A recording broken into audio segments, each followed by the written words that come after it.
By ಎಲೆಕ್ಷನ್ನಲ್ಲಿ Shamanur ಕುಟುಂಬಕ್ಕೆ ಸವಾಲನ್ನು ಹಾಕಲಾಗಿದೆ.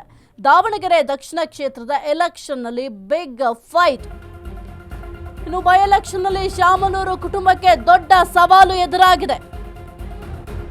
ದಾವಣಗೆರೆ ದಕ್ಷಿಣ ಕ್ಷೇತ್ರದ ಎಲೆಕ್ಷನ್ನಲ್ಲಿ ಬಿಗ್ ಫೈಟ್. ಶಾಮನೂರು ಕುಟುಂಬಕ್ಕೆ ಟಿಕೆಟ್ ಅನ್ನ ನೀಡಬಾರದು. ಸ್ವಾಭಿಮಾನಿ ಬಳಗದ ಜಿಬಿ ವಿನಯ್ ಕುಮಾರ್ ಅವರು ಈ ಒಂದು ಹೇಳಿಕೆಯನ್ನ ಕೊಟ್ಟಿದ್ದಾರೆ. ಕುಟುಂಬ ರಾಜಕಾರಣ ಕೊನೆಯಾಗಬೇಕು ಅಂತ ಆಶಯ ಇದೆ. ದಾವಣಗೆರೆಯಲ್ಲಿ ನಿರೀಕ್ಷೆಯಂತೆ ಅಭಿವೃದ್ಧಿ ಆಗಿಲ್ಲ. ಸರ್ಕಾರಿ ಮೆಡಿಕಲ್ ಕಾಲೇಜು ಇದುವರೆಗೆ ಬಂದೇ ಇಲ್ಲ. ಮಂಗಳೂರು, ಮಣಿಪಾಲಾದ ಆಸ್ಪತ್ರೆಗಳಿಗೆ ಹೋಗ್ತಾರೆ. ಹಾವೇರಿಯಲ್ಲಿ ಸರ್ಕಾರಿ ಮೆಡಿಕಲ್ ಕಾಲೇಜ್ ಆಗಿದೆ. ದಾವಣಗೆರೆಯಲ್ಲಿ ಯಾಕೆ ಸರ್ಕಾರಿ ಮೆಡಿಕಲ್ ಕಾಲೇಜ್ ಇಲ್ಲ?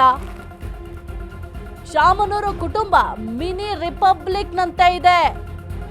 ಇದಕ್ಕೆ ಸಿಎಂ ಕೂಡ ಇಂಥವರ ಎದುರು ಹಾಕಿಕೊಂಡಿಲ್ಲ ಅಂತ ಹೇಳಿದ್ದಾರೆ. ವ್ಯವಹಾರ ಉಳಿಸಿಕೊಳ್ಳಲು ಇವರಿಗೆ ಅಧಿಕಾರ ಬೇಕು. ಅತ್ಯುನ್ನತ ಕ್ರೀಡಾಂಗಣ, ಸಾರ್ವಜನಿಕ ಆಡಿಟೋರಿಯಂ, ದೊಡ್ಡ ಕಾರ್ಯಕ್ರಮ ನಡೆಸಲು ಸೂಕ್ತ ವ್ಯವಸ್ಥೆ ಇಲ್ಲ ಇಲ್ಲಿ.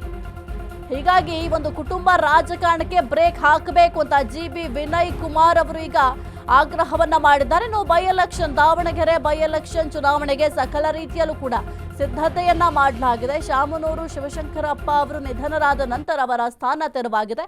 ಹಾಗಾಗಿ ಆ ಒಂದು ಸ್ಥಾನಕ್ಕಾಗಿ ಈಗ ಸಕಲ ರೀತಿಯಲ್ಲೂ ಕೂಡ ಸಿದ್ಧತೆಯನ್ನ ಮಾಡಲಾಗಿದೆ. ಈಗ ಯಾವುದೇ ಒಂದು ಸ್ಥಾನ ತೆರವಾದ್ರೂ ಕೂಡ 6 ತಿಂಗಳ ಒಳಗೆ ಆ ಒಂದು ಸ್ಥಾನಕ್ಕೆ ಚುನಾವಣೆಯನ್ನ ಮಾಡಬೇಕಾಗುತ್ತೆ. ಹಾಗಾಗಿ ದಾವಣಗೆರೆ ದಕ್ಷಿಣ ಕ್ಷೇತ್ರದ ಎಲೆಕ್ಷನ್ಗೆ ಈಗ ಸಕಲ ರೀತಿಯಲ್ಲೂ ಕೂಡ ಒಂದು ಕಡೆ ಬಿಜೆಪಿಯವರು ಕೂಡ ಸಿದ್ಧತೆಯನ್ನ ಮಾಡ್ಕೊಳ್ತಾ ಇದ್ದಾರೆ, ಮತ್ತೊಂದು ಕಡೆ ಈಗ ಕಾಂಗ್ರೆಸ್ನವರು ಕೂಡ ಸಿದ್ಧತೆಯನ್ನ ಮಾಡ್ಕೊಳ್ತಾ ಇದ್ದಾರೆ. ಈಗ ಶಾಮನೂರು ಶಿವಶಂಕರಪ್ಪ ಅವರ ಕುಟುಂಬಕ್ಕೆ ಯಾವುದೇ ಕಾರಣಕ್ಕೂ ಕೂಡ ನೀವು ಟಿಕೆಟ್ ಅನ್ನ ಕೊಡಬಾರ್ದು ಅಂತ ಜಿಬಿ ವಿನಯ್ ಕುಮಾರ್ ಅವರು ಆಗ್ರಹವನ್ನ ಮಾಡ್ತಾ ಇದ್ದಾರೆ. ಈಗ ಕಾಂಗ್ರೆಸ್ ಸಾಕಷ್ಟು ಲೆಕ್ಕಾಚಾರವನ್ನ ಹಾಕುತ್ತೆ. ಯಾರಿಗಾದ್ರೂ ಟಿಕೆಟ್ ಅನ್ನ ನೀಡಬೇಕು ಅಂತಂದ್ರೆ ಆ ಒಂದು ಕ್ಷೇತ್ರದಲ್ಲಿ ಅವರ ಪ್ರಾಬಲ್ಯ ಯಾವ ರೀತಿ ಇದೆ ಅನ್ನೋದು ಕೂಡ ಬಹಳ ಮುಖ್ಯ ಆಗುತ್ತೆ. ಈಗ ಅನುಕಂಪದ ಆಧಾರದ ಮೇಲೆ ಶಾಮನೂರು ಶಿವಶಂಕರಪ್ಪ ಅವರ ಕುಟುಂಬಕ್ಕೆ ಏನಾದ್ರು ಟಿಕೆಟ್ ಕೊಟ್ರೆ ಇಲ್ಲಿ ಅಭಿವೃದ್ಧಿ ಕೆಲಸಗಳಾಗಲ್ಲ. ಹಾಗಾಗಿ ನೀವು ಟಿಕೆಟ್ ಅನ್ನ ಕೊಡಬೇಡಿ. ಅತ್ಯುನ್ನತ ಕ್ರೀಡಾಂಗಣ ಇಲ್ಲ, ಸಾರ್ವಜನಿಕ ಆಡಿಟೋರಿಯಂ ವ್ಯವಸ್ಥೆ ಕೂಡ ಇಲ್ಲ. ಏನಾದ್ರೂ ನಮ್ಮ ಒಂದು ದಾವಣಗೆರೆಯಲ್ಲಿ ದೊಡ್ಡ ಕಾರ್ಯಕ್ರಮ ಏನಾದ್ರೂ ಮಾಡ್ತೀವಿ ಅಂತಂದ್ರೆ ಆ ಒಂದು ಕಾರ್ಯಕ್ರಮ ಮಾಡ್ಲಿಕ್ಕೂ ಕೂಡ ಸರಿಯಾದಂತಹ ವ್ಯವಸ್ಥೆ ಕೂಡ ಇಲ್ಲ. ಈ ರೀತಿಯಾಗಿ ಅಭಿವೃದ್ಧಿ ಕೆಲಸವನ್ನೇ ಮಾಡಿಲ್ಲ. ನೀವು ಮತ್ತೊಮ್ಮೆ ಏನಾದ್ರೂ ಅವರ ಕುಟುಂಬಕ್ಕೆ ಅಧಿಕಾರವನ್ನ ಕೊಟ್ರೆ ಮಿನಿ ರಿಪಬ್ಲಿಕ್ ನಂತೆ ಅವರು ವರ್ತಿಸ್ತಾ ಇದ್ದಾರೆ. ಇದರಿಂದ ಜನರಿಗೂ ಕೂಡ ಸಮಸ್ಯೆ ಆಗುತ್ತೆ ಅಂತ ಸದ್ಯಕ್ಕೆ ಮನವಿ ಕೂಡ ಮಾಡ್ಕೊಂಡಿದ್ದಾರೆ, ಜೊತೆಗೆ ಆಗ್ರಹ ಕೂಡ ಮಾಡ್ತಾ ಇದ್ದಾರೆ. ಇನ್ನು ಶಾಮನೂರು ಕುಟುಂಬಕ್ಕೆ ಯಾವುದೇ ಕಾರಣಕ್ಕೂ ನೀವು ಟಿಕೆಟ್ ಅನ್ನ ಕೊಡಲೇಬಾರ್ದು ಅಂತ ಆಗ್ರಹವನ್ನ ಮಾಡ್ತಾ ಇದ್ದಾರೆ. ನೋಡ್ಬೇಕಾಗುತ್ತೆ, ಯಾಕೆಂತಂದ್ರೆ ಕಾಂಗ್ರೆಸ್ ಕೂಡ ಕೆಲವೊಂದಿಷ್ಟು ಲೆಕ್ಕಾಚಾರಗಳಿರುತ್ತೆ. ಆ ಒಂದು ಲೆಕ್ಕಾಚಾರದ ಆಧಾರದ ಮೇಲೆ ಟಿಕೆಟ್ ಅನ್ನ ನೀಡೋದು. ಕುರಿತು ಹೆಚ್ಚಿನ ಮಾಹಿತಿ ನೀಡ್ತಾರೆ ನಮ್ಮ ಪ್ರತಿನಿಧಿ ದೀಪಾ. ಸದ್ಯಕ್ಕೆ ಶಾಮನೂರು ಶಿವಶಂಕರಪ್ಪ ಅವರ ಸ್ಥಾನ ತೆರವಾದ ಹಿನ್ನೆಲೆ ಒಂದು ಬೈ ಎಲೆಕ್ಷನ್ಗೆ ಸಕಲ ರೀತಿಯಲ್ಲೂ ಕೂಡ ಸಿದ್ಧತೆಯನ್ನ ಮಾಡಿಕೊಳ್ಳಲಾಗ್ತಾ ಇದೆ. ಆದರೆ ಯಾವುದೇ ಕಾರಣಕ್ಕೂ ಕೂಡ ಶಾಮನೂರು ಕುಟುಂಬಕ್ಕೆ ಟಿಕೆಟ್ ಅನ್ನ ಕೊಡಬಾರ್ದು ಅಂತ ವಿನಯ್ ಕುಮಾರ್ ಅವರು ಕೂಡ ಆಗ್ರಹವನ್ನ ಮಾಡ್ತಾ ಇದ್ದಾರೆ. ಹಾಗಾದ್ರೆ ಕಾಂಗ್ರೆಸ್ನ ಲೆಕ್ಕಾಚಾರ ಏನು ದೀಪಾ? ಸಾಹಿತ್ಯ ಕಳೆದ ಲೋಕಸಭೆಯಲ್ಲಿ ಚುನಾವಣೆಗೆ ನಿಲ್ಲೋದಕ್ಕೆ ಓಡಾಟ ಮಾಡಿದ್ದಂತಹ ವಿನಯ್ ಕುಮಾರ್ ಅವರು ಬಳಿಕ ಹೈಕಮಾಂಡ್ ಮತ್ತೆ ಸಿದ್ದರಾಮಯ್ಯ ಮಾತಿಗೆ ಕಟ್ಟಿಬಿದ್ದು ಸ್ಥಾನವನ್ನ ಬಿಟ್ಕೊಟ್ಟಿದ್ರು. ಅಂದ್ರೆ ನಾನು ಪಕ್ಷೇತರವಾಗಿ ನಿಲ್ತೇನೆ, ಸ್ಪರ್ಧೆ ಮಾಡ್ತೇನೆ ಅನ್ನುವಂತಹ ನಿಟ್ಟಿನಲ್ಲಿ ಓಡಾಡ್ತಿದ್ದಂತಹ ವಿನಯ್ ಕುಮಾರ್ ತದನಂತರದಲ್ಲಿ ಸಿದ್ದರಾಮಯ್ಯ ಅವರ ಮಾತಿಗೆ ಕಟ್ಟು ಬಿದ್ದು ಅದನ್ನ ಹಿಂಪಡೆದಿದ್ರು. ಅಂದ್ರೆ ಚುನಾವಣೆಗೆ ನಿಲ್ಲಿಲ್ಲ.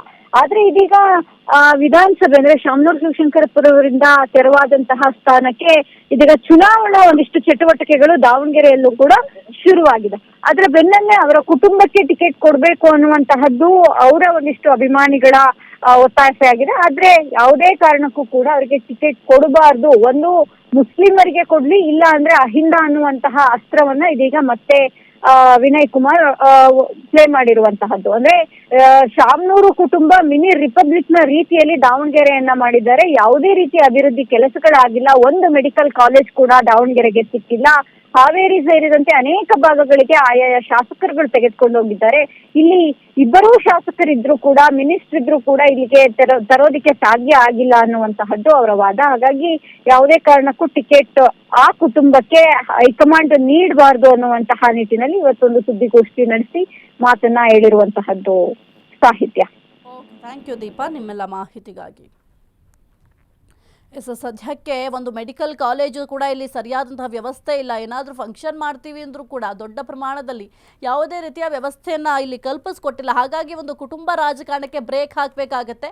ಜೊತೆಗೆ ಶಾಮನೂರು ಕುಟುಂಬ ಮಿನಿ ರಿಪಬ್ಲಿಕ್ನಂತೆ ವರ್ತಿಸ್ತಾ ಇದೆ. ಇದರಿಂದ ಜನರಿಗೆ ತೊಂದರೆ ಆಗ್ತಾ ಇದೆ. ಇದಕ್ಕೆ ಸಿಎಂ ಸಿದ್ದರಾಮಯ್ಯ ಅವರು ಕೂಡ ಮಣೆ ಹಾಕುವ ಕೆಲಸವನ್ನ ಮಾಡ್ತಾ ಇದ್ದಾರೆ ಅಂತ ಜಿ ಬಿ ವಿನಯ್ ಕುಮಾರ್ ಅವರು ಈಗ ಸದ್ಯಕ್ಕೆ ಗುಡುಗುವ ಕೆಲಸವನ್ನು ಕೂಡ ಮಾಡಿದ್ದಾರೆ.